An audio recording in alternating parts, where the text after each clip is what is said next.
Ladies and gentlemen, boys and girls, I'm the king. Welcome back to the channel. Hope you're all doing well, staying safe and healthy.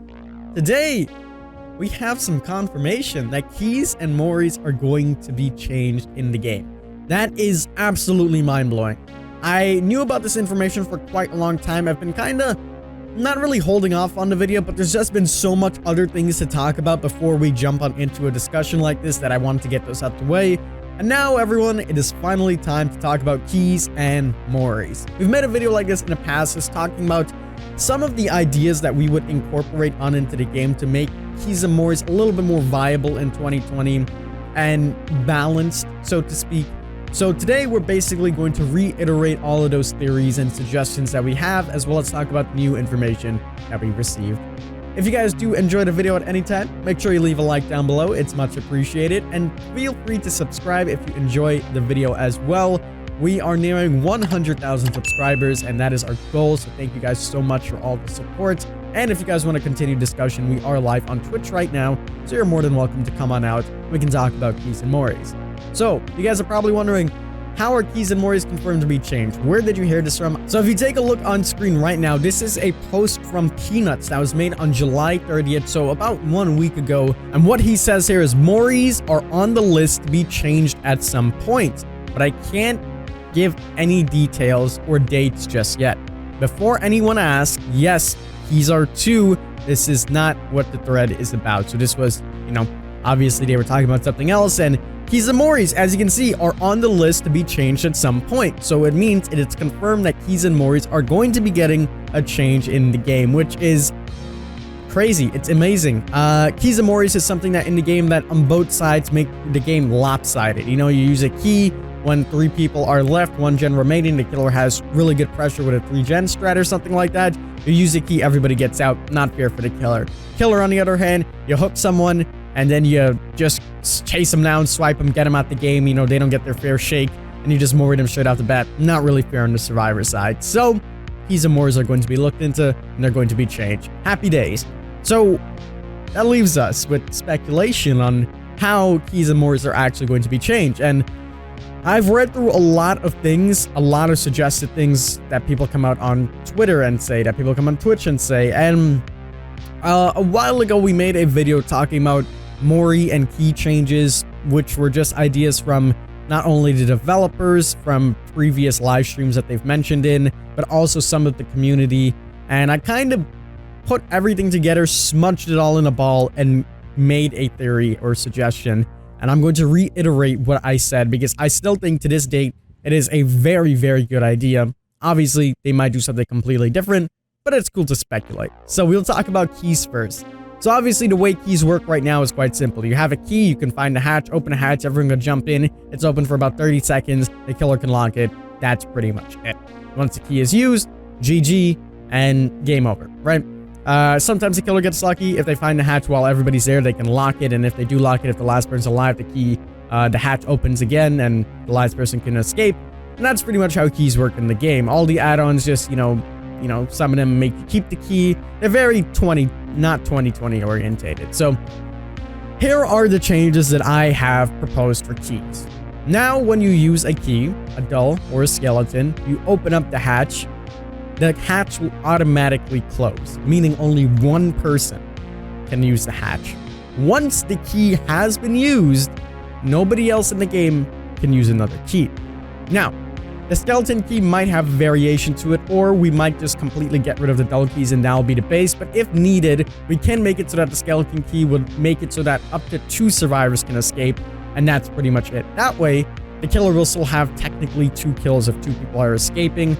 And the reason why I made it like this is because if a survivor decides to use the key, they will essentially be screwing their team over, because now it's as if someone has died during the game. You are 1 person short in the entire match, and now you have to rely on just the other people remaining in the trial. So you're basically going to screw your team over if you decide to do this. I am going to keep it so that the hatch mechanic does remain the same. If you are last alive, the hatch will reopen and the killer can lock it again, and so on and so forth. So Simply put, you use the key, you jump in, the hatch closes right behind you, you leave your teammates to die, and obviously there will be people that do this, but if you're playing in a Survive with Friends or anything like that where keys are the most dangerous, then, you know, you wouldn't want to leave your teammates behind. So, with that being said, obviously there are some implications. For example, what happens if the killer locks the hatch? This is more of a hatch rework mechanic and you're last alive. You know, you're forced to go in between two doors and sometimes the door RNG is absolutely terrible. Not to fear, I have a solution for this as well. Now, a key is going to spawn in the basement at all times. If you are last alive and the killer decides to lock the hatch on you, a key will spawn in the basement. This key will be highlighted with an aura and, you know, the survivor will see that it's there. So now the killer not only has to protect both doors, they would also have to protect the basement. This makes it so that if you're a killer like the nurse, the hillbilly, the oni, the trapper, you can't really have overwhelming pressure on both of the doors, especially if the doors are really close to each other, because in most cases, sometimes the doors are super duper close. Now, the key will spawn in the basement. The survivor has the opportunity to grab the key. Now, here's the thing. I'm still, you know, finicky about this part, but I might make it so that there is a big aura like a map aura, and when the key is obtained, the killer will know that, but it might be a little bit too revealing, too much information to help the killer. I could do it the other way around where nothing is known and the killer just need to guard the hatch and things like that, but this gives the survivor more opportunities in order to mind game the killer, so to speak. So that way you can go for the hatch, you go for the doors, anything like that. I think it works quite well. It gives the survivors more opportunities to perform more actions. And as I said, keys, on the other hand, are just going to be the same. This is a completely separate key. So those are pretty much my changes to the keys that I would incorporate on into the game. That way, it now only makes it so one person can escape through the hatch, and, you know, you would be pretty selfish in doing so, and that's pretty much it. Keys would be completely nerfed into the ground with the changes that I am proposing. Now let's talk about Moris. Obviously, Moris need a huge nerf in the game. It is not fair whatsoever having a killer just knock someone down and let's say your teammate farms you or something like that. The killer can just knock you down again, get you out the game, GG. You know, not very fair. And a lot of people have proposed a solution of making it so that Moris only work on your final hook. I don't agree with this, and I'll tell you why I don't agree with this. Let's say the person that is saving you doesn't have borrow time and you don't have decisive strike and the killer really wants you specifically dead. All they need to do is just tunnel you. And that's pretty much it. If you have bad RNG, you don't have any pallets, or you're in a dead zone, you're pretty much dead again. Survivors can try to take a hit for you, but eventually the killer will get you if they really, really want you dead. And then they'll just knock you back down to your last hook and Mori you at the game. Not fair whatsoever. There is a very easy solution to this, and there is a very, very easy fix to this. All you need to do is make it so that in order to Mori someone, you need to at least hook everybody once. That is it. That is literally all you need to do in order to fix the Moris in the game. Now, for the green Mori, let's say you want to Mori one survivor. Since it is green, all you'll need to do is to hook everyone twice. Or once, sorry. And for the pink Mori, all you would need to do is to hook everybody twice. Everybody needs to be on their final life before you can execute these Moris, or else it wouldn't work. So you can't just tunnel one person or tunnel two people, get them out the game with a pink Mori or anything like that, and they have to be on their death clip, so that way it's a little bit more fair. It'll be just like Pyramid Head using his final judgment on you, and that's pretty much all you need to do. In fact, I think the pink Mori shouldn't even be in the game. I think that it completely breaks the game, and you should just have a regular green Mori, if anything. Obviously, we can't get rid of Moris altogether because it's a major selling point when it comes down to selling some of these new characters coming on this game, new killers, because Moris are, you know, whole animation and all of that good stuff. So you can't completely negate the Moris, but what you could do is make it so that it is really hard to get them done. And that is literally it. That is all that needs to be done in order to fix the Moris. Now, obviously, for keys and Moris, there will be drastic changes. You won't see them a lot, but before you jump the gun and be like, they wouldn't do something like this as drastic, think about brand new parts. Think about septic agents. Think about needles.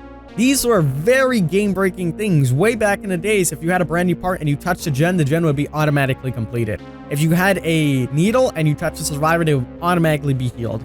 The same can be said with keys and Moris. You got a Mori, you knock someone down. Back in the days, you just get them out the game right there and then. Didn't even need to hook them. Now you need to hook them, but that's pretty much it. Hook them once, done. The amount of snowballing effect that you get with a Mori is unbelievable. Same with keys. Find the hatch, everybody jumps on in, GG, game over.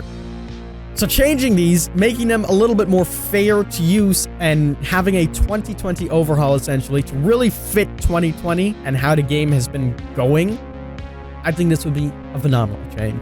But ladies and gentlemen, that is going to wrap up my little discussion video, little rant, I guess you could say, of how we should change keys and Mori. I hope you guys did enjoy. If you did, make sure you leave a like down below. Subscribe if you are brand new to the channel. Again, the discussion continues on Twitch for those of you guys that are interested. And as always, I'm the King. I tip my crown to you guys, and we'll see you